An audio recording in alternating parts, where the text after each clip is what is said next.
How can the government enhance America's cyber defense and build public trust?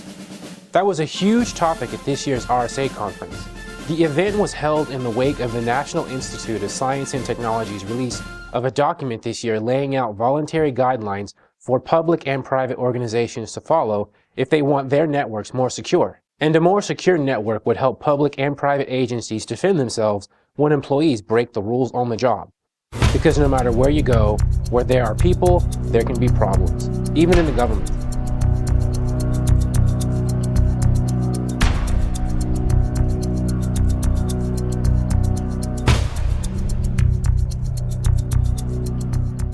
But other than the NIST framework, how else can the government help agencies prevent or mediate breaches? I think one of the things, honestly, that I would love to see the government do is more just broad public service type announcements. I'm sure they could come up with something catchy, but I really think that one of the things that's missing that the government could help with is just educating the everyday person about email and about phishing scams, those kind of things where a lot of these threats start. But the government may have an image and trust problem. That's why Stephen Colbert, who hosts Comedy Central's political commentary show The Colbert Report, blasted NSA during his keynote for its surveillance program, and also blasted Edward Snowden, the former employee who breached the agency and exposed its activity.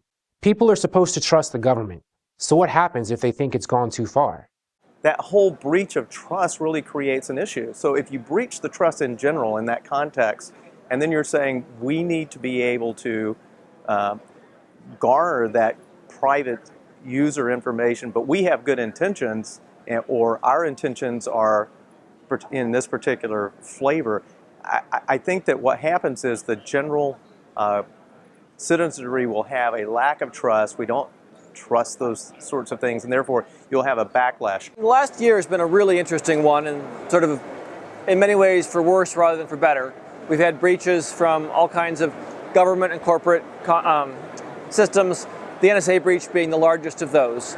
I think the greatest challenge we have in the year ahead is figuring out ways to get defenses that can match up with the offensive capabilities that as a whole the world is struggling against. This may be a good time for the government to release more documents like NIST's framework and take other steps to be seen as a helper, not a hindrance. As long as we can build a more of a theme and a policy and a progress of trust, I think we have a path. Not a perfect path, but we have a path.